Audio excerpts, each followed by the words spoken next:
आज पंढरपूरमध्ये धनगर आरक्षण संदर्भात आज जी पत्रकार परिषद इथं संपन्न झाली त्याचा मूळ हेतू हा होता की येणाऱ्या आषाढी एकादशीला राज्याचे मुख्यमंत्री सन्माननीय देवेंद्र फडणवीस साहेब या पंढरपूर नगरीत येणार आहेत।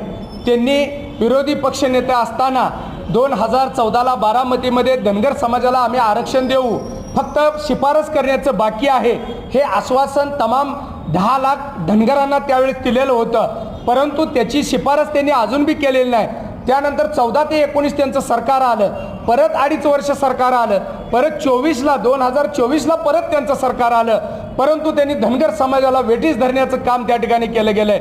आमची या पत्रकार परिषदेची प्रमुख मागणी हीच आहे की या येणाऱ्या आषाढी एकादशीला आमच्या संपूर्ण महाराष्ट्राच्या धनगर समाजाचा मान राखण्यासाठी त्यांना एक सुचवण्यासाठी त्यांनी एक 5 मिनिटाची पत्रकार परिषद पंढरपूरमध्ये घ्यावी आणि जर धनगर समाजाला आरक्षण देता येत असेल तर देतो म्हणून सांगावं आणि जर देता येत नसेल तर देता येत नाही म्हणून सांगावं। एवढी आमची प्रमुख मागणी घेऊन आम्ही त्या ठिकाणी आज ही पत्रकार परिषद घेतलेली आहे।